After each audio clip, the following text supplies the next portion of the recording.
اور امام مہدی جیسا انسان ان کے حالات زندگی قلم بند کرے. ایک مجلس لگی تھی، اس مجلس میں کبار محدثین احمد بن حنبل اور اسحاق بن راہویہ اور دیگر علماء موجود تھے. مسئلہ یہ چل نکلا کہ آیا مکہ کے جو مکانات ہیں ان کی بیع خرید و فروخت ہو سکتی ہے یا نہیں ہو سکتی. تو امام شافعی نے رسول اللہ صلی اللہ علیہ وسلم کا ایک فرمان جو صحیح بخاری میں موجود ہے وہ پیش کیا کہ عقیل نے ہمارے لیے کوئی مکان چھوڑا ہے، یہ سارے کے سارے بیچ دیے ہیں. یہ فرمان رسول صلی اللہ علیہ وسلم جب امام شافعی نے پیش کیا، اسحاق بن راہویہ رحمہ اللہ جو خراسان کے امام اور خراسان کے فقیہ ہیں، وہ فرماتے ہیں کہ طاؤس بن کیسان یہ کہتے ہیں، وہ کہنے لگے کہ عطا بن ابی رباح تو یہ فتویٰ دیتے ہیں، ابراہیم بن یزید النخعی یہ کہتے ہیں کہ مکہ کے مکانات کی خرید و فروخت نہیں ہو سکتی. امام شافعی نے دیکھا کہ یہ بات کون کر رہا ہے، دیکھا تو یہ اسحاق بن راہویہ ہے، خراسان کا امام ہے، کوئی اور ہوتا میں اس کے کان پر ہوتا. میں محمد رسول اللہ صلی اللہ علیہ وسلم کی حدیث پیش کرتا ہوں، آپ کہتے ہیں طاؤس یہ کہتے ہیں. میں حدیث پیش کرتا ہوں، آپ کہتے ہیں ابراہیم یہ کہتے ہیں. میں حدیث پیش کرتا ہوں، آپ کہتے ہیں عطا بن ابی رباح یہ کہتے ہیں. اس موقع پہ امام شافعی رحمہ اللہ تعالیٰ نے ایک بات کی ہے، وہ بات آپ ذر سے لکھنے کے قابل ہے. حل احد مع رسول اللہ صلی اللہ علیہ وآلہ وسلم، حل احد مع رسول اللہ صلی اللہ علیہ وآلہ وسلم حجہ. امام شافعی رحمہ اللہ نے ایک سوالیہ نشان لگا دیا، لوگوں رسول اللہ صلی اللہ علیہ وسلم کا نام لکھو، آپ کے نام کے آگے وہ نام لکھو جس کی بات، جس کا حکم، جس کا فیصلہ رسول اللہ صلی اللہ علیہ وسلم کے فیصلے اور آپ کے حکم کے مقابلے میں حجت و دلیل بن جائے. حل احد مع رسول اللہ صلی اللہ علیہ وآلہ وسلم حجہ. امام شافعی صدیاں بیت گئی ہیں، وہ نام لکھا ہوا ہے رسول اللہ صلی اللہ علیہ وسلم کا، آگے کوئی نام نہیں لکھ سکا کہ کون ہستی ہے کہ رسول اللہ صلی اللہ علیہ وسلم کے ہوتے ہوئے جن کی بات کو کوئی دین بنا لے. لوگ ہم سے ناراض اس لیے ہے، لوگ ہمیں طرح طرح کے نام دیتے ہیں، ہم یہی کہتے ہیں کہ رسول اللہ صلی اللہ علیہ وسلم کی چوکھٹ پہ آ جاؤ، در مصطفیٰ پہ آ جائے. ہم یہ کہتے ہیں رسول اللہ صلی اللہ علیہ وسلم کی طرف آ جائے. یہ ہماری دعوت ہے.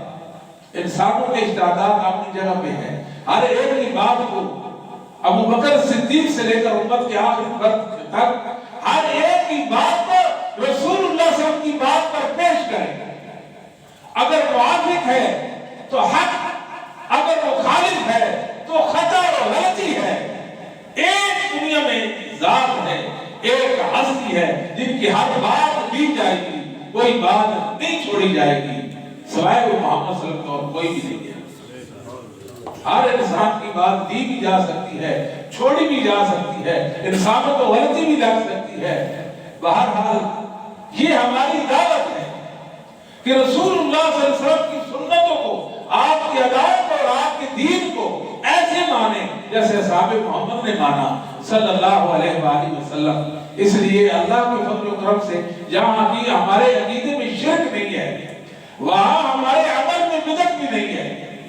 اس کی وجہ کیا ہے؟ آخر ہمارے عمل میں بدعت کیوں نہیں ہے؟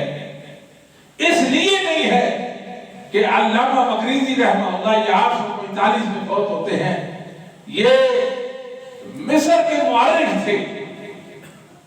ان کی کتاب الخطط ہے، اس کے اندر لکھا ہے اصل کل بدعۃ فی الدین، اصل کل بدعۃ فی الدین البعد عن کلام السلف والانحراف عن اعتقاد الصدر الاول. بدعت تب آتی ہے جب دو چیزیں ہوں، سلف صالحین کی جو باتیں ہیں، سلف صالحین کے جو فرمودات ہیں، اسلاف امت موجودات ہیں ان سے انسان دوری اختیار کر لے اور خیر القرون صدر اول خیر القرون کے مسلمانوں کے عقیدے سے منحرف ہو جائے، اس کے عمل میں لا محالہ بدعت آ جائے گی۔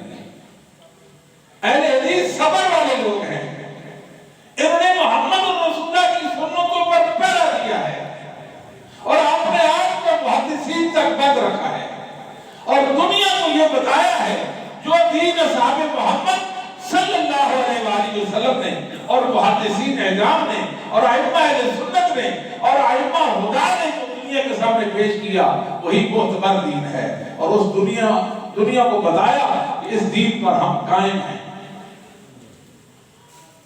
آج ہمارے کسی عمل کو اسلاف امت پر پیش کیا جائے، ایک عمل بھی اہل حدیث کا دین کہتے ہیں، متفقہ طور پر اجماعی طور پر جس کو دین کہتے ہیں، اور سلف کے لوگ مخالف ہیں۔ ایک عمل بھی نہیں ہے۔ کتنے عمل؟ ایک عمل بھی ایسا نہیں ہے۔ تو ہمارے قریب بدعت تو پھٹک بھی نہیں سکتی ہے۔ بدعت تو تب ہے کہ دین گھڑے اور اس کو اپنائیں۔ ہم اس کو جرم عظیم سمجھتے ہیں۔ ہم لوگوں کو بتاتے لوگوں اپنے آپ کو بدعت سے بچاؤ اور اپنے اعمال کو بدعت کی بدعت سے پاک صاف کرو، پھونک کر قدم رکھو۔ دین احتیاط کا نام ہے، پہلے دین سیکھو، رسول اللہ صلی اللہ علیہ وسلم کی سنتوں کو جانو، صحابہ کی سیرت کا مطالعہ کرو، ائمہ اہل سنت سے دریافت کرو، پھر اس کو اپناؤ۔ یہ اہل حدیث ہے، مسلک ہے۔ اللہ کے فضل و کرم سے ایسے نہیں ہے کہ ہم اپنی طرف سے وہ دین گھڑے ہیں اور اس کو اپنانا شروع کر دیں، ایسا نہیں ہے، قطعی طور پر نہیں ہے۔ دنیا نے جب تقلید کی بات کی تھی، تقلید علم کے خلاف ایک جہاد شروع کیا تھا، علم کے ساتھ ٹکرائے تھے، محدثین کے ساتھ ٹکرائے تھے، اہل سنت والجماعت کے مخالف ہوئے تھے۔ ان کو لوگ کہتے تھے یہ متکلمین ہیں، ان کو اہل کلام کہتے ہیں۔ ہمارے ائمہ نے بتایا اہل کلام جاہل بھی ہیں، ظالم بھی ہیں اور گمراہ بھی ہیں۔ اہل کلام اور علم کلام دونوں مذموم ہیں، ان کی مذمت چاہیے۔ اہل کلام آئے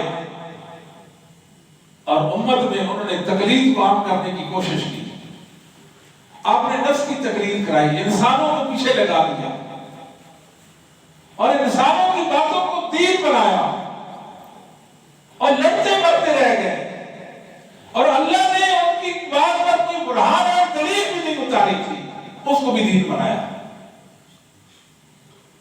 الحمدللہ اہل الحدیث نے جہاد کیا، تقلید کے خلاف جہاد کیا، رسول اللہ صلی اللہ علیہ وسلم کی سنتوں کے احیاء کے لیے جہاد کیا۔ تقلید کیا ہے کہ امتی کی بات بغیر دلیل کے بات ہو اور اس کو آپ دین بنا لیں، یہ تقلید ہے، یہ مذموم چیز ہے۔ یہ کفر بھی ہو سکتا ہے، شرک بھی ہو سکتا ہے، حرام اور ناجائز بھی ہو سکتا ہے۔ پھر انہوں نے قرآن و حدیث سے اس جرم کو ثابت کرنے کی کوشش کی ہے کہ تقلید کے ثبوت پر آیات لوگوں کو پڑھ کے سنائی ہے۔ ظلم تو یہ ہو گیا تھا کہ تقلید جہالت ہے بالاجماع، دنیا میں ایک عالم بھی ایسا نہیں جو تقلید کو علم کہتا ہو۔ پوری امت کو جہالت میں لگا دیا، جہالت میں لگایا اور قرآن اور سنت کے دلائل اس پر فٹ کرنے کی کوشش کی۔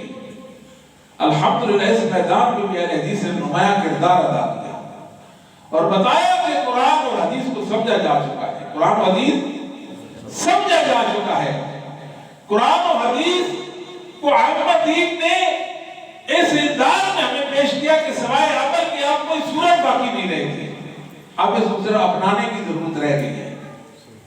فَاسْأَلُوا أَهْلَ الذِّكْرِ إِن كُنتُمْ لَا تَعْلَمُونَ، لوگوں کو کہتے ہیں اگر تم علم نہیں اہل ذکر سے پوچھو، اسے تقلید کا ثبوت پیش کرتے تھے۔ آج بھی اس آیت کریمہ سے کہتے ہیں کہ ہماری تقلید ثابت ہوتی ہے، ہمارے فلاں امام اور مقتدا ہیں، آپ ان کے پیچھے چل رہے ہیں، ان کی بات کو مانیں، ان کی باتوں کو دین کا درجہ دے دیا، دین کا درجہ دیا. اللہ فرماتے واعتصموا بحبل اللہ جمیعا ولا تفرقوا. حبل اللہ کو مضبوطی سے پکڑ لو اور اللہ کے دین کے مقابلے میں دین مت کرو. فرقہ بندی اللہ کے دین سے علیحدگی مت اختیار کرو. واتبع سبیل من اناب الی. یہ آیات پیش کر تقلید کا ثبوت پیش کرنے کی کوشش کی ہے. مسلمانوں ان آیات سے اگر تقلید ثابت ہوتی تو صحابہ ضرور ثابت کرتے کہ نہ کرتے. صحابہ نے اگر تقلید نہیں ثابت کی اس کا مطلب تقلید دین میں نہیں ہے. وہ کیسا دین ہے جس دین میں تقلید اور وہ کیسا دین ہے جو صحابہ کے دین میں اس کا ثبوت نہیں ہے. اور ائمہ محدثین تقلید سے ناواقف ہیں. امام شافعی نے، امام احمد بن حنبل نے، امام مالک رحمۃ اللہ علیہ نے اپنی تقلید سے انسانوں کو منع کیا. لا تقلدونی، لوگوں میری تقلید مت کرو. ائمہ کہتے تھے، محدثین کہتے تھے، امت کو منع کیا تقلید سے مت کرو، تقلید نہ کرو. یہ آیات تو پڑھی گئی پہلی صدی، دوسری، تیسری، چوتھی، پانچویں، چھٹی، ساتویں، آٹھویں، 9ویں صدی تک، 900 سال تک فَاسْأَلُوا أَهْلَ الذِّكْرِ إِن كُنتُمْ لَا تَعْلَمُونَ سے کسی ایک عالم نے تقلید کا ثبوت فراہم نہیں کیا. پھر مانے کہ اہل حدیث کا مسلک اسلک سلامتی والا عالم علم پر مبنی احکم اور ٹھوس مسلک ہے. اللہ کے فضل و کرم سے اور ائمہ نے ہمیں بتایا ہے کہ رسول اللہ صلی اللہ علیہ وسلم کی حدیث آ جائے تو سر جھکا دینا ہے. یہ ہمارے ائمہ کی تعلیم ہے. ہم نے ایک امام کو بھی نہیں دیکھا جو رسول اللہ کے سامنے یوں کھڑا ہوا. آپ کو آج کے دکھائے. ائمہ نے ہمیں بتایا کہ فرمان نبی آ جائے تو گردن جھکا دینی ہے. آپ کو معلوم ہے کہ فاطمہ رضی اللہ تعالی عنہ سیدنا ابو بکر صدیق کے پاس گئی تھی. ان کے خیال میں یہ تھا کہ وہ جو فتح کا بعد یہ جاگیر ہے وہ میرے باپ کی میراث ہے محمد صلی اللہ علیہ وآلہ وسلم کی، تو لہذا مجھے اس میں حصہ ملنا چاہیے. مطالبہ کیا حصے کا. سیدنا ابو بکر صدیق رضی اللہ تعالیٰ نے کہا سمعت رسول اللہ صلی اللہ علیہ وسلم لا نورث ما ترکنا. ہم نبیوں کا متروکہ مال ورثہ نہیں ہوتا بلکہ صدقہ ہوا کرتا ہے. لا نورث ما ترکنا صدقہ. سیدنا نے اپنے بابا محمد کریم صلی اللہ علیہ وسلم کی حدیث سنی، گردن چکا دی. پوری زندگی اس کے بعد جتنے وقت وہ زندہ رہی ایک دن بھی مطالبہ نہیں کیا. اپنا مطالبہ حدیث آ جانے کے بعد واپس لے لیا. دنیا جھوٹ بولتی ہے انہوں نے ان کا مطالبہ پورا نہیں کیا تھا، ان کا مال نصب کر لیا تھا. یہ تو اللہ روز قیامت فیصلہ کرتے ہیں. وَمَا اخْتَلَفْتُمْ فِيهِ مِنْ شَيْءٍ فَحُكْمُهُ إِلَى اللَّهِ. اللہ بتائے گا، اللہ فیصلہ کرے گا. انتظار انتظار انتظار، اللہ فیصلہ کرے گا. سیدنا ابو بکر صدیق رضی اللہ تعالی عنہ کی خلافت کا مسئلہ ہے. مہاجرین و انصار کو منا امیر و منکم امیر کی صدائیں بلند ہو رہی ہیں. مسلمانوں توجہ دیں، رسول اللہ کے صحابہ نے بتا دیا ہے کہ فرمان نبوی رسول اللہ کی فرمودات و ارشادات ان کی اہمیت اور حیثیت کیا ہے. منا امیر و منکم امیر، منا امیر و منکم امیر. ایک ہمارا امیر ہوتا ہے، تمہارا ہوگا. مہاجرین کہتے منا امیر، انصار کہتے ہیں منا امیر، ہمارا امیر. ہر ایک اپنی اسلام خدمات کو بیان کرتا ہے. اس موقع پہ ابو بکر صدیق نے رسول اللہ کا فرمان سنایا، الائمۃ من قریش. انصار آپ کیسے دعویٰ کر سکتے ہیں خلافت کے حوالے سے؟ رسول اللہ کا فرمان یہ ہے کہ خلیفہ قریشی ہوگا. خلیفہ انصار نے گردنیں جھکا دی. انصار نے گردنیں جھکا دی. الفاظ دیکھیں، الائمۃ من قریش. اور مطالبہ کتنا ہے؟ مطالبہ موقف کتنا ہے؟ موقف دیکھیں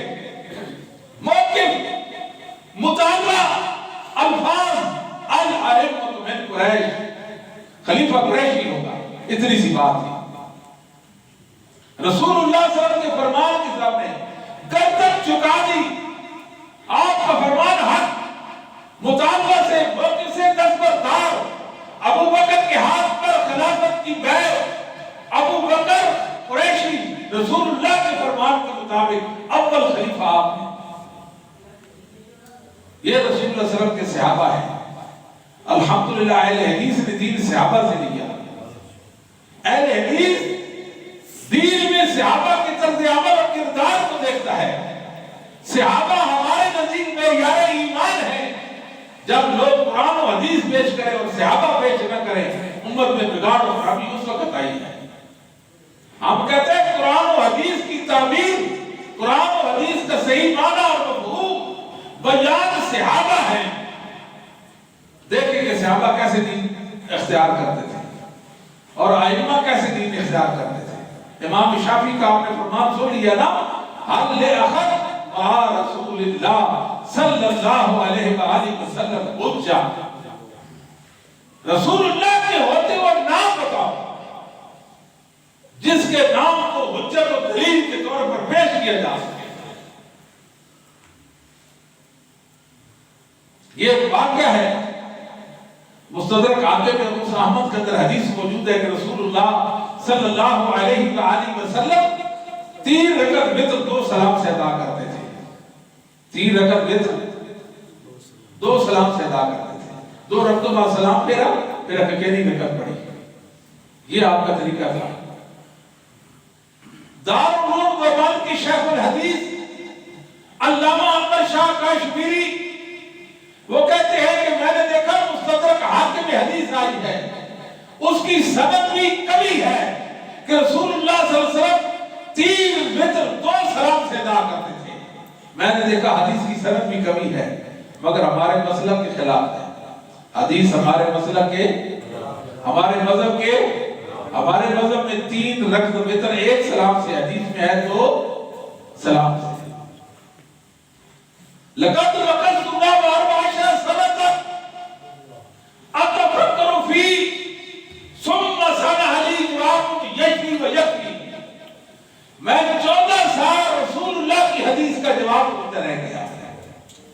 1 سال نہیں، 2 سال نہیں، 3 سال نہیں، 7 سال نہیں، 10 سال نہیں، 14 سال رسول اللہ صلی اللہ علیہ وسلم کی حدیث کا جواب سوچا کہ ہمارے مذہب کے خلاف کا جواب کیا ہو سکتا ہے. کوئی ہم گناہگاروں سے بھی تو پوچھے نا، کوئی ہم سے بھی پوچھے. باوجود اس کے کہ ہزار کمزوری اور خطائیں ہمارے دامن میں ہیں، رسول اللہ کا ادب کوئی ہم سے سیکھے، اللہ کے نبی کا فرمان آ جائے، آنکھیں نہ چکائیں تو ہمیں مجرم کہنا ہے. میں آپ کو بتاتا ہوں، یہ تحدیث نعمت کے طور پر آپ کو عرض کرتا ہوں. شرک تو اللہ کے فضل و کرم سے جب سے ہوش سنبھالا ہے ہمارے عقیدے میں، اور بدعت بھی، بدعت سے بھی نفرت ہے. 2 گناہ میرے نام اعمال میں کبھی نہیں ہوں گے. معاشر میں بھی گواہ رہنا کہ رسول اللہ کی حدیث محدثین کی اصول کے مطابق صحیح ہو اور میرے سامنے ہے کہ اس کو اللہ کا دین نہ بناؤں، یہ نہیں ہو سکتا. یہ کہ اللہ کا دین نہ بناؤں، یہ دوسری کی میری شلوار ٹخنے سے نیچے چلے جائے، یہ نہیں ہو سکتا. یہ گناہ میرے نام اعمال میں نہیں ہوگا.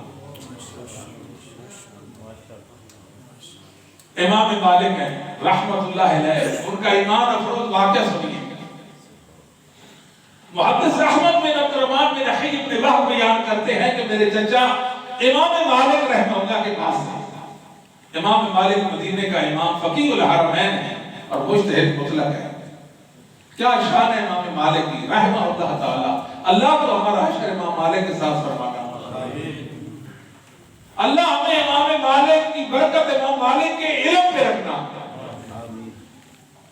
مسئلہ پوچھتا کہ وضو کرتے وقت پاؤں کی انگلیوں کا خلال کرنا کیسا ہے. مسئلہ کرتے وقت پاؤں کی انگلیوں کا خلال کرنا، پاؤں کی انگلیوں کا خلال کرنا. تو امام مالک گویا انہیں فرمایا لیس ذالک علی الناس، یہ تو نہیں ہے، یہ تو نہیں ہے. ادھر ایک شخص کہتا ہے اتنا فی ذالک سنت، عندنا فی ذالک، لوگ آج سنت اور حدیث میں فرق کرتے ہیں، سنت اور حدیث میں فرق کرتے ہیں، کہتے ہیں یہ اہل الحدیث ہے، اہل السنہ ہے، یہ کیا ہے؟ یہ تو بندر مان اس کو کہتے ہیں، یہ کوئی علم کی بات نہیں ہے، ایک عقیدہ بھی محدثین کے موافق نہیں ہے، کتنے عقیدے؟ ایک عقیدہ بھی، لیکن کہتے ہیں اہل السنہ والجماعت ہے۔ کیسے اہل السنہ والجماعت ہے؟ اور اہل حدیث سے نفرت ہے، اہل حدیث سے نفرت ہے، بغض ہے، اس کو حقارت کی نظر سے دیکھا جاتا ہے، کوئی بات نہیں ہے۔ امام احمد بن سنان المازی امام بخاری اور مسلم کے استاد ہیں، ان کا قول ہے معرفت علوم الحدیث امام حاکم ہے، لیس فی الدنیا مبتدع الا وهو یبغض اہل الحدیث، اہل حدیث پر صبر کرنا، اہل حدیث پر صبر کرنا، دنیا میں ایک بدعتی بھی ایسا نہیں ہے جو اہل حدیث سے بغض نہ رکھتا، ایک بدعتی بھی ایسا نہیں جس کے دل میں اہل حدیث کے بارے میں نفرت نہ ہو۔ عندنا فی ذالک سنت، عندنا فی ذالک، ہمارے پاس ایک سنت ہے، ہمارے پاس ایک سنت ہے، ہمارے پاس ایک حدیث ہے۔ سنت کا معنی کیا ہے؟ یاد رکھیں، محدثین سنت اور حدیث میں فرق، محدثین سنت اور حدیث میں فرق، محدثین سنت اور حدیث میں فرق، یہ دنیا میں برصغیر پاک و ہند کی بات کرتے ہیں، سب سے پہلے سنت اور حدیث میں فرق مرزا قادیانی نے کیا ہے اور بعد میں کچھ لوگوں نے کیا ہے۔ ہم تو مسلک محدثین پر ہے، محدثین نہیں فرق کرتے تھے، ہم ہی نہیں کرتے، لوگ کہتے ہیں فرق ہے، نہیں مانتے اس فرق کو، اگر فرق ثابت کرنا چاہتے ہیں محدثین کا علم پیش کریں، محدثین کا مسلک لائیں، ان کا منہج ہمارے سامنے پیش کریں، اگر وہ فرق نہ کرے ساری دنیا بھی فرق کرے، ہم فرق نہیں کریں گے، اگر وہ فرق کرے اور ساری دنیا فرق نہ کرے تو ہم کریں گے۔ مت سمجھے کہ آپ معمولی حیثیت کے انسان ہیں، اللہ نے آپ کو ممتاز کر دیا ہے، اللہ نے آپ کو باحیثیت بنایا ہے، آپ کو نہیں معلوم کہ آپ کی اس دنیا میں ذمہ داری کیا ہے، آپ محمد صلی اللہ علیہ وآلہ وسلم کی روحانی اولاد ہیں، آپ کے دین اور آپ کی سنتوں کو دنیا کے سامنے پیش کرنا آپ کی دینی ذمہ داری ہے، لوگوں کی پرواہ نہیں کرنی، رسول اللہ صلی اللہ علیہ وسلم کے سچے دین لوگوں کے سامنے پیش کرنا ہے، اپنے عمل سے ثابت کریں میں رسول اللہ صلی اللہ علیہ وسلم کا محب ہوں، عمل سے ثابت کریں میں رسول صلی اللہ علیہ وسلم کا مطیع فرمانبردار ہوں۔ عندنا فی ذالک سنت، عندنا فی ذالک سنت۔ امام مالک فرماتے ہیں وما ہی، آپ پیش کریں بتائیں وہ کون سی سنت ہے؟ قال حدثنا لیث بن سعد بن لہیۃ بن الحارث عن یزید بن عمرو المعافری عن ابی عبد الرحمن الحضری عن المستورد بن الشداد القرشی قال رأيت رسول اللہ صلی اللہ علیہ وسلم بخنصره ما بین اصابع رجليه۔ مستورد بن الشداد قرشی صحابی پیار کرتے ہیں، میں نے رسول اللہ صلی اللہ علیہ وسلم کو وضو فرماتے ہوئے دیکھا تھا، آپ اپنی شکلی انگلی مبارک سے اپنے پاؤں کی انگلیوں کا خلال کر رہے تھے۔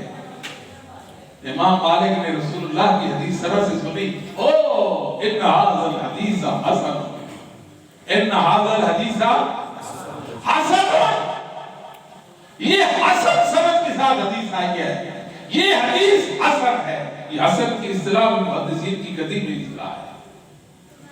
وما سمعت بی کتب الا الزعاء، میں نے ابھی سنی، اس سے پہلے تو میرے علم میں تھی نہیں۔ امام مالک نے اپنی عظمت کا ثبوت دے دیا، امام مالک نے بتا دیا کہ رسول اللہ کی ہستی ایسی ہے کہ جب بھی آپ کو فرمان آئے آپ کے فرمان کے سامنے سر جھکانا ہے، رسول اللہ کے سامنے سر نہیں اٹھانا۔ میں مدینے کا امام، میں مجتہد مطلق، میں فقیہ الحرمین، رسول اللہ کی حدیث میرے علم میں نہیں تھی، وضو کا چھوٹا مسئلہ ایک میرے علم میں نہیں تھا، آج میرے علم میں آیا کہ اللہ کا دین بناتا۔ یہ ہے ہمارے ائمہ، اور یہ کہتے ہیں 14 سال ہم ایک حدیث کا جواب سوچتے رہ گئے۔ امام مالک ابھی اس کے نوکے قلم سے الفاظ حدیث کے جدا نہ ہوئے، اپنا ایمان بنا لیا۔ یہ ہے اہل الحدیث، اللہ کے فضل و کرم۔ اللہ نے ان کو خوبیوں والا بنایا، اللہ نے ان کو خوبیوں والا بنایا. کیا شان ہے اہل حدیث کی، سبحان اللہ. عبداللہ بن عمر رضی اللہ تعالیٰ عنہ، نبی کریم صلی اللہ علیہ وسلم نے فرمایا یہ راستہ عورتوں کے لیے خاص ہے، یہ راستہ عورتوں کے لیے خاص ہے. مسجد میں عورتیں اس دروازہ سے آئیں گی، مردوں کے لیے یہ دروازہ ہے. وہ تو تب آپ نے فرمایا جب عورتیں گزرے تب مرد نہیں گزر سکتے. ویسے تو دروازہ ہے نا، اس سے گزرا جا سکتا ہے کہ نہیں جا سکتا؟ کہتے رسول اللہ صلی اللہ علیہ وسلم نے فرما دیا کہ عورتوں کا دروازہ ہے. پھر ساری زندگی اس دروازے سے نہیں گزرا، ساری زندگی اس دروازے سے نہیں گزرا کہ رسول اللہ نے فرمایا یہ عورتوں کے لیے ہے. ابو رافع خدیج انصاری رضی اللہ تعالیٰ بیان کرتے ہیں، وہ دو بدری چچا نے بیان کیا کہ رسول اللہ صلی اللہ علیہ وآلہ وسلم نے زمین ٹھیکے پر دینے سے منع فرمایا، زمین ٹھیکے پر دینے سے منع فرمایا. عبداللہ بن عمر رضی اللہ تعالیٰ عنہ، بخاری مسلم کی حدیث ہے، کہتے ہیں اللہ کی قسم رسول اللہ صلی اللہ علیہ وسلم کے زمانے میں زمین ٹھیکے پر دی جاتی تھی. ہو سکتا ہو کوئی نیا حکم آ گیا ہو وہ میرے علم میں نہ ہو، ساری زندگی زمین ٹھیکے پہ نہیں دی. حالانکہ رسول اللہ صلی اللہ علیہ وسلم نے جو فرمایا تھا وہ خاص حکم تھا. وہ کیا تھا؟ خاص حکم تھا. مثال کے طور زمین ہے، اس کے دو حصے کر دیے جائیں. کوئی کہے کہ یہ حصہ بھی آپ کاش کریں اور یہ بھی کاش کریں، یہ حصہ میرے لیے اور یہ آپ کے لیے. فرمایا ایسا نہیں کرنا. ہو سکتا ہے اس میں گندم بہتر ہو، اس میں بہتر نہ ہو، اس میں بہتر ہو، اس میں بہتر نہ ہو. اس تقسیم کے ساتھ، اس فرق کے ساتھ زمین ٹھیکے پر نہیں دی جا سکتی. ویسے تو دی جا سکتی، کوئی مسئلہ نہیں ہے. بخاری کی روایت ہے، ایک یمنی کہتا ہے کہ رسول اللہ صلی اللہ علیہ وسلم کے حوالے مجھے بتائیں حجر اسود کو بوسہ دینے کے حوالے سے، رأیت رسول اللہ صلی اللہ علیہ وسلم یستلمہ ویقبلہ. مجھ سے پوچھا ہے کہ میں بتاتا ہوں، میں نے دیکھا تھا پیغمبر اسلام محمد صلی اللہ علیہ وسلم نے حجر اسود کو چوما تھا.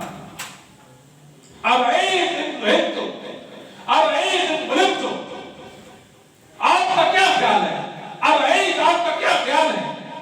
رش بڑھ جائے، میں رش میں پھنس جاؤں، پھر میں کیا کروں؟ اجلا رأیت بالجبل، لے جا، میں کیا کروں یمن میں، تو یمنی ہے. رأیت رسول اللہ صلی اللہ علیہ وسلم یستلمہ ویقبلہ. مجھ سے پوچھتا ہے کہ رسول اللہ صلی اللہ علیہ وسلم کی آداب بتاتا ہوں. آپ کہتے ہیں میں کیا کروں، میں کیا کروں؟ آپ بتائیے، آپ بتائیے. مجھ سے یہ پوچھیں کہ رسول اللہ صلی اللہ علیہ وسلم کیا کرتے تھے، رسول اللہ صلی اللہ علیہ وسلم کیا کرتے تھے، یہ مجھ سے پوچھیں. اور ان کے بعد میں عمر رضی اللہ تعالیٰ، صحیح بخاری میں سیدنا عثمان ابن عفان کے مناقب میں ایک روایت آتی ہے کہ سیدنا عمر ابن خطاب کو مجوسی یا عیسائی نے وار کر کے زخمی کر دیا تھا. آپ کا پیٹ چاک ہو گیا، آنتیں بہہ نکل گئی، خون میں لت پت، زندگی موت کی کشمکش میں عمر ابن خطاب رضی اللہ تعالیٰ اللہ اکبر. اسی اثنا میں ایک نوجوان، اس سے پہلے جناب عمر کو نبیذ پلائی گئی، آنتوں کے راستے بہہ نکلی، دودھ پلایا گیا، آنتوں کے راستے بہہ نکلا. صحابہ کو یقین ہو گیا عمر جان پر نہیں ہو سکے. آپ تڑپ رہے ہیں، مچل رہے ہیں، زخمی ہیں، پیٹ کٹا ہوا ہے، آنتیں کٹ گئی ہیں، دودھ بہہ گیا، نبیذ بہہ گئی ہے، یقین ہو گیا میں جانور نہیں ہو سکوں گا. آپ کو سلام. ایک نوجوان آیا، آپ کو سلام. اول اسلام، سبقت اسلام کا شرف آپ کو حاصل ہے. آپ کو مبارک ہستی ہے. جب رسول اللہ صلی اللہ علیہ وسلم کو ماننے والے کم تھے تب آپ نے آپ کو مانا تھا. آپ پر ایمان لائے، پھر آپ خلیفہ بنے، عدل و انصاف کے پریرے لے آئے. اب اللہ تعالیٰ آپ کو شہادت کے منصب پر فائز کرنے والا ہے، شہادت کے منصب پر فائز کرنے والا ہے. آپ عاجزی کا اظہار بتاتے ہیں یہ سب کچھ میرے رب کے فضل سے ممکن ہوا ہے، یہ سب کچھ میرے رب کے فضل سے ممکن ہوا. اتنی سی بات اس نوجوان واپس پڑھتا ہے، اتنی سی بات، اس کو واپس بلاؤ، اس کو واپس بلاؤ. ارفع ثوبک یبنا اخی، ارفع ثوبک یبنا اخی. اے میرے بھائی کے بیٹے، میرے بھتیجے، اپنی شلوار ٹخنے سے اوپر کر لو، اس میں کپڑے کی حفاظت ہے، رب کے رضا ہے۔ وفات کے وقت بھی عمر بن خطاب نے محمد صلی اللہ علیہ وسلم کی حدیث کی مخالفت کو برداشت نہیں کیا، پیغام دیا، لوگوں میں دنیا سے جا رہا، چل چلاؤ کا آخری وقت ہے میرا، آخری گھڑی اور آخری سانس ہے دنیا میں میرے، میں جا رہا ہوں، رسول اللہ کی حدیث کی مخالفت مجھے برداشت نہیں ہے، کپڑے کو اوپر اٹھا لیں، کپڑے کو اوپر بٹھا لیں، اٹھا لیں، کپڑے کو اوپر اٹھا لیں۔ یہ عمر بن خطاب رضی اللہ تعالی عنہ، اور انہی کے بیٹے سیدنا عبداللہ بن عمر رضی اللہ تعالی عنہ رسول اللہ صلی اللہ علیہ وسلم کی اطاعت برداری میں اپنا ثانی نہیں رکھتے تھے۔ فرمایا رسول اللہ صلی اللہ علیہ وسلم نے، عبداللہ کیا خوب انسان ہے، زبان نبوت گویا ہوتی ہے، عبداللہ کیا خوب انسان ہے، اگر نماز تہجد نہ چھوڑے، کہتا وہ دن اور آج کا دن میں نے ایک تہجد بھی نہیں چھوڑی۔ بخاری مسلم کی حدیث ہے، وہ دن اور آج کا دن جب سے رسول اللہ صلی اللہ علیہ وسلم نے یہ بات فرمائی، میں نے ایک تہجد بھی نہیں چھوڑی۔ یہ عبداللہ بن عمر رضی اللہ تعالی عنہ، یہ کیا کرتے تھے؟ عورتوں کو دیکھتے، احرام کی حالت میں اگر کسی عورت نے موزے پہن رکھے ہوتے ہیں تو کاٹ دیتے تھے۔ وہ خیال کرتے تھے کہ عورت جس طرح مرد موزے نہیں پہن سکتا، عورت بھی نہیں پہن سکتی۔ آپ کے خیال میں یہ بات ہے۔ آپ کی بیوی صفیہ بنت عبید کی بیوی بیٹی کہتی ہے، مجھے عائشہ نے بیان کیا، عائشہ کہتی ہے رسول اللہ نے فرمایا کہ عورتوں کے لیے احرام کی حالت میں موزے پہننے کی اجازت ہے۔ فَتَرَكَ ذَلِكَ فَتَرَكَ ذَلِكَ فَتَرَكَ ذَلِكَ، ادھر رسول اللہ کی حدیث سنی اور ادھر گردن جھکا دی، اپنے پھیر سے باز آ گئے کہ رسول اللہ صلی اللہ علیہ وسلم کے ہوتے ہوئے، آپ کے فرمان کے ہوتے ہوئے پھر میں جرأت و جسارت نہیں کر سکتا۔ آپ کا بیٹا مسلم کی حدیث بلال، آپ نے رسول صلی اللہ علیہ وسلم کی حدیث پیش کی، اذنوا للنساء الى المساجد باللیل، اگر رات کے وقت عورتیں مسجد میں جانے کی اجازت چاہیں ان کو اجازت دینا۔ خامدو، باپو، بیٹو، اگر مائیں بہنیں بیٹیاں مسجد میں جانے کی اجازت چاہیں ان کو اجازت دے دینا۔ اور عمر بن خطاب رضی اللہ تعالیٰ کا واقعہ عجیب صحیح بخاری بھی ہے، آپ کی بیوی مسجد میں جاتی تھی نماز ادا کرنے کے لیے، اور آپ غیرت کھاتے تھے کہ میری بیوی گھر سے نکلے اور مسجد میں جائے۔ کسی نے کہا عمر اس کو ناپسند کرتے ہیں، چاہے عمر اس میں غصہ ہوتے ہیں، غصہ ہوتے ہیں۔ بیوی کہتی ہے پھر جرأت کرنا، ہمت ہے، عمر بولے نا، مجھے روکے نا۔ کیسے روک سکتے ہیں جب پیغمبر اسلام محمد صلی اللہ علیہ وسلم نے فرمایا اللہ کی بندیوں کو اللہ کے گھروں سے مت روکو، لا تقربوا امان اللہ، اللہ کی بندیوں کو اللہ کے گھروں سے مت روکو۔ یہ رسول اللہ کی حدیث ہے جو عمر کے لیے رکاوٹ، عمر کے لیے بے شک ان کو غیرت آتی ہے، مگر مجھے منع کرنے کی ہمت اور طاقت نہیں رکھتے، کیونکہ رسول اللہ صلی اللہ علیہ وسلم کی حدیث موجود ہے رضی اللہ تعالی عنہ۔ تو انہوں نے کہا للنساء للمساجد باللیل، عورتیں اجازت چاہوں کی اجازت دے دو۔ ان کا بیٹا بلال تھا، کہتا ہے انا لنمنعہن، ہم اجازت نہیں دیں گے، ان کو روکیں گے، منع کریں گے، انہوں روکیں گے، منع کریں گے۔ رسول اللہ کی پھر سے حدیث پیش کر دی، نہ لے فلتم صدرہ، اس کے سینے پہ مکہ مارا کہ میں تجھے رسول اللہ کی حدیث پیش کرتا ہوں، تو حدیث رسول کا معارضہ کرتا ہے، تو رسول اللہ صلی اللہ علیہ وسلم کے فرمان اور آپ کی حدیث کا معارضہ کرتا ہے۔ کوئی حق نہیں تجھے رسول اللہ صلی اللہ علیہ وسلم کی حدیث آ جانے کے بعد کسی کو جو چرا کرے، کوئی بات کرے۔ عمران بن حسین رضی اللہ تعالی، صحیح مسلم کی یہ روایت ہے، حدیث پیش کی، الحیاء من الایمان، حیا ایمان ہے۔ مشیر بن کعب تابعی ہیں، کہتے ہیں کہ ہماری کتابوں میں لکھا ہے ٹھیک ہے کہ حیا ایمان ہے، مگر اس کے اندر ضعف و کمزوری اور شرم و حیا کے اندر ضعف و کمزوری کا بھی پہلو ہے۔ کہتے ہیں نا فلاں آدمی بڑا شرمیلا ہے، کہتے ہیں کہ اس کی کمزوری کو شو کرنا ہوتا ہے، ایسے کہ نہیں ہوتا۔ تو عمران بن حسین نے رسول اللہ کی حدیث پھر سے پیش کر دی، کہا افسوس پر غصہ سے متغیر ہو گیا آپ کا چہرہ، میں رسول اللہ صلی اللہ علیہ وسلم کی حدیث پیش کرتا ہوں اور تم حدیث کے ہوتے ہوئے اپنی مذہب کی کتابیں اور اپنی کتابیں پیش کرتے ہو کہ ہماری کتابوں میں یہ لکھا ہے کہ رسول اللہ صلی اللہ علیہ وسلم کی حدیث آ جانے کے بعد پھر انسانوں کی علماء کی کتابیں نہیں دیکھی جائیں گی. حدیث اٹل فیصلہ ہے, حدیث اٹل فیصلہ ہے. رسول اللہ صلی اللہ علیہ وسلم کے فرمان کے ہوتے ہوئے کسی کی بات چل سکتی. عبداللہ بن عمر ہے رضی اللہ تعالی, عبداللہ بن مسعود ہے رضی اللہ تعالی, فقیہ امت ہے, صاحب نعلین ہے, آپ سفر و حضر کے ساتھی ہیں. عبداللہ بن مسعود رضی اللہ تعالی عنہ کیا شان والے صحابی ہیں, کیا فرماتے ہیں لعن اللہ الواشمات والمستوشمات والواصلات والمتنمسات والمتفلجات والمغیرات خلق اللہ. وشم جسم کودنے والیاں, کودوانے والیاں, نا گال پہ نشان بنا لیتے ہیں, ماتھے پہ نشان بنا لیتے ہیں, بازو پہ کوئی تصویر بنا لیتے ہیں, بزرگ کا نام لکھوا لیتے ہیں, کسی کا نام, کوئی جانور کی تصویر بنا لی, اس کو وشم کہتے ہیں. یہ حرام ہے. اور یہ کام جو کرے اس پر بھی لعنت, جو کروائے اس پر بھی لعنت.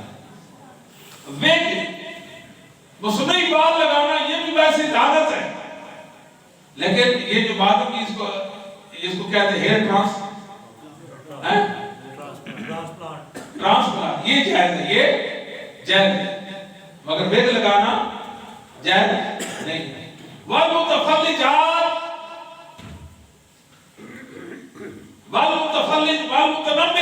بھویں بنانے والیاں پر بھی لعنت. بھویں بنانے والیوں پر بھی, یہ بھویں بناتی ہیں نا عورتیں, دیکھا ہے نا, عورتیں بھویں بناتی ہیں, ان پر بھی کیا ہے, لعنت ہے. والمتفلجات, متنمسات اور متفلجات یہ دانتوں کے درمیان خلا پیدا کرتی ہیں, دانتوں کی خوبصورتی کے لیے. والمغیرات خلق اللہ, اللہ کی تخلیق میں بگاڑ لاتی ہیں. بنو اسد کی ایک خاتون تھی ام یعقوب, وہ کہتی ہے یہ لعنت کہاں سے پیش کرتے ہیں. کانت تقرأ القرآن, وہ قرآن پڑھا کرتی تھی ام یعقوب. عبداللہ بن مسعود نے کہا مالا علم من لا رسول اللہ صلی اللہ علیہ وسلم وہوا فی کتاب اللہ. میں اس پہ لعنت کیوں نہ کروں جس پر اللہ کے رسول نے لعنت کی, جبکہ وہ لعنت اللہ کی کتاب میں مذکور ہے. وہ کہتی ہے کہ میں نے قرآن پڑھا ہوا, دو گتوں کے درمیان جو قرآن ہے یہ میں پڑھتی ہوں, مجھے میں نے پڑھا ہوا ہے, ایسی تو کوئی بات نہیں ہے. ایسیوں پر اللہ کے نبی صلی اللہ علیہ وسلم نے یا قرآن میں کوئی لعنت مذکور نہیں ہے. فرمایا آپ نے قرآن نہیں پڑھا, وما آتاکم الرسول فخذوہ وما نہاکم عنہ فانتہوا. جو تمہیں رسول صلی اللہ علیہ وسلم دے وہ لے لو, جس سے منع کرو اسے روک جاؤ. جب رسول صلی اللہ علیہ وسلم نے روک دیا تو یہ ویسے لعنت کام ہے, اس پر لعنت فرما دی ہے. وہ کہنے لگی کہ آپ کی بیوی بھی تو ایسی ہے نا, یہ چیزیں تو آپ کی بیوی بھی. فرمایا فَتْخُلِي فَتْخُلِي, یہ میرا سامنے گھر ہے, میرے گھر میں داخل ہو, میری بیوی سے ملاقات کرو. کہتی ہے کہ ماں رہے تو میں نے جیسی بات نہیں دیکھی ہے. لو کان ذالک ما کانت معنا, اگر ایسی ہو میری بیوی میرے ساتھ رہ کر دے سکتی ہے. یہ عبداللہ بن مسعود رضی اللہ تعالی رسول اللہ صلی اللہ علیہ وسلم کی حدیث پیش کی اور بتایا یہ تو قرآن ہے, قرآن اللہ کے رسول اللہ صلی اللہ علیہ وسلم کا حکم, اللہ کا حکم ہے. وما آتاکم الرسول فخذوہ وما نہاکم عنہ فانتہوا. وہ ایک صحابی بھی نظر آتے ہیں رضی اللہ تعالی عنہ, جنہوں نے سونے کی انگوٹھی پہن رکھی ہے. صحیح مسلم کی روایت ہے. یہ نوجوانوں میں عادت ہے نا کہ سونا پہنتے ہیں, گلے میں سونا, ڈوری پہن لی, اور وہ کیا زنجیر پہن لیتے ہیں, انگوٹھیاں پہن لیتے ہیں, بازو میں کچھ چیز سونے کی باندھ لیتے ہیں. رسول اللہ صلی اللہ علیہ وسلم کا ہاتھ پکڑا, وہ انگوٹھی اتاری, اس کو پھینک دیا. رسول اللہ صلی اللہ علیہ وسلم گھر تشریف لے گئے, ساتھ نے کہا انگوٹھی اٹھا لو. جس چیز کو پیغمبر اسلام نے آقا مولا محمد صلی اللہ علیہ وسلم نے چھوڑ دیا, پھینک دیا, میں اس کو اٹھانے کی جرات کر سکتا نہیں. عبداللہ بن عمر بن عاص ہیں, کہتے ہیں کہ میں سفر میں تھا, ایک نرم ملائم سرخ رنگ کا کپڑا میں نے لے رکھا تھا. ابو داؤد کی روایت ہے, رسول اللہ صلی اللہ علیہ وسلم نے دیکھا آپ کے چہرے پر ناراضگی کے آثار نمایاں تھے. ایک نوجوان ہے، ایک مرد ہے، اس طرح کا سرخ رنگ کا کپڑا نرم ملائم جو عورتوں کے مشابہت قریب جاتا تھا، کیوں لے رکھا ہے؟ میں گھر آیا، میری گھر کی عورتیں تندور پر روٹیاں لگا رہی تھی، میں نے تندور میں کپڑا جلا کر بھسم کر دیا۔ عبداللہ اگلے دن پوچھا وہ کپڑا کہاں گیا؟ اللہ کے نبی صلی اللہ علیہ وسلم میں نے جلا کر راکھ کر دیا، عورتوں کو دیتے، جو آپ کو ناپسند ہے میرے گھر میں نہیں رہ سکتا، جو آپ کو ناپسند ہے وہ چیز میرے گھر میں نہیں رہ سکتی۔ یہ عمر بن خطاب رضی اللہ تعالی عنہ حجر اسود کے سامنے کھڑے تھے، جنت کا پتھر ہے، کیا کہتے ہیں؟ انی لعالم انک حجر لا تضر ولا تنفع۔ حجر اسود میں جانتا ہوں تو پتھر ہے، نہ نفع دے سکتا ہے نہ نقصان دے سکتا ہے۔ لولا انی رأیت رسول اللہ صلی اللہ علیہ وسلم قبلک ما قبلتک، میری رسول اللہ صلی اللہ علیہ وسلم کے ساتھ محبت کی انتہا یہ ہے، میں نے دیکھا رسول اللہ تجھ کو چوما ہے تب چومتا ہوں، میرے آقا مولا تجھے نہ چومتے ہو میں تجھے کبھی بھی نہ چومتا ہوں۔ یہ عمر رضی اللہ تعالی عنہ، مسلمان کعبۃ اللہ کا طواف کرتے ہیں، رمل کرتے ہیں، رمل کرے تیز سے چلتے ہیں تاکہ دشمنوں پر مشرکوں پر اپنی طاقت کا اظہار کرے، ہم قوت اور طاقت والے لوگ ہیں۔ سید عمر کا دور فرماتے ہیں ما لنا وللرمل، ہمیں رمل کی ضرورت تو نہیں ہے، انما رعینا انما کننا رعینا بالمشرکین، یہ رمل تو اس لیے کرتے تھے کہ ہم مشرکوں پر روک ڈالیں، ان کو دکھائیں کہ ہم طاقت والے ہیں۔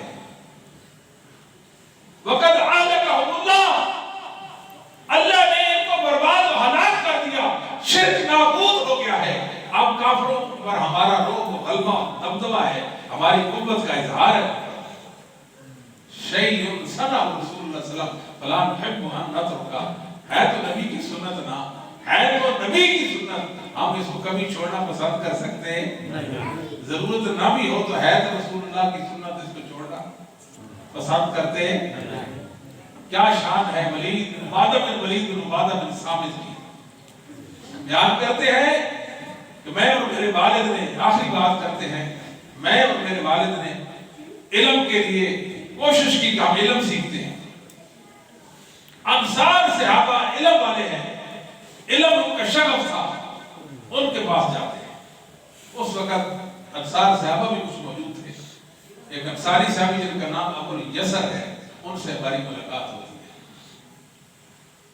غصے میں انکل کیا ہوا آپ کو؟ کہتے ہیں ایک آدمی کو میں نے قرض دیا، اس کے دروازے پر دستک دی، آواز آتی ہے وہ گھر میں نہیں ہے، اتنے میں گھر سے اس کا ایک نوخیز بیٹا نمودار ہوا، میں نے پوچھا ابو کہاں ہے؟ سمجھا صوتک فدخل علیکہ، تو امی آپ کی بات سنی، میرے امی کے بیٹے کے نیچے گھس گئے، بہر لاؤ، بہر، ابو کو بہر میں مجھے پتا ہے آپ گھر میں ہیں، بہر آئے، ایسا کیوں کیا؟ آپ رسول اللہ صلی اللہ علیہ وسلم کے صحابی ہیں، آپ رسول اللہ صلی اللہ علیہ وسلم کے، مجھے نہیں لگتا اچھا، مجھے اچھا نہیں لگتا کہ میں آپ سے جھوٹ بولوں، آپ سے، سمجھ آتی بات، مجھے اچھا نہیں لگتا کہ آپ سے، صحابی سے جھوٹ بولنا تو اچھا نہیں، کیا صحابی پر جھوٹ بولا جا سکتا ہے؟ سمجھ آتی ہے بات؟ اور صحابی پر جھوٹ بولا جا سکتا ہے؟ جب صحابی سے نہیں بولا جا سکتا، صحابی پر جھوٹ بھی نہیں بولا جا سکتا۔ تمام صحابہ کا ادب اور احترام چاہیے، صحابہ کا احترام چاہیے۔ کیوں ایسے کیا؟ غریب ہوں، غریب، کچھ بھی نہیں تھا، دست، وعدہ کرتا وعدہ خلافی ہوتی، بات کرتا جھوٹ بولتا، سچ سچ نکالو کھاتا ہو اور اس کا کھاتا ختم کرو، آج کے بعد آپ سے کوئی مطالبہ نہیں ہے۔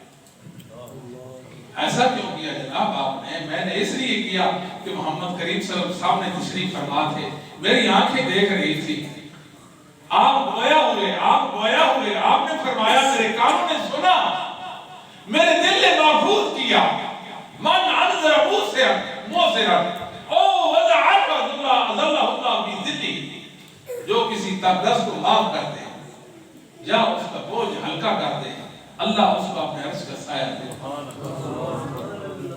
یہ آپ کا غلام ہے. آ کر غلام کہے کہ ایسا لباس یہ فرق کیوں ختم کر دیا؟ یہ تو آپ کا غلام ہے. معافری چادریں اور کپڑا اور لباس عمدہ زیب تان کر رکھا ہے. کہتے ہیں رسول اللہ صلی اللہ علیہ وسلم سامنے تھے، میری آنکھیں آپ کو دیکھ رہی تھی، آپ فرما رہے تھے، میرے کان سن رہے تھے، آپ فرما رہے تھے، میرا دل محفوظ کر رہا تھا. آپ نے فرمایا البسو مما تلبسو اطعموا مما تاکلون. جو خود کھاتے ہو ان کو کھلاؤ، جو خود پہنتے ہو اپنے غلام کو وہی پہناؤ. ان کان آتیتم من متاع الدنیا آمن علی من ان یأکل من ثمراتی یوم القیامہ. یہ کوئی سودا مہنگا تو نہیں کہ سودا سستا ہے. کہ دنیا میں رسول اللہ کی حدیث کے مطابق، آپ کے فرمان کے مطابق آپ نے جیسے اس کو لباس پہنا، اگر روز قیامت میری نیکیاں لینے کا تو سودا مہنگا ہو جائے گا. باق خدا یعنی الحمدللہ رب العالمین.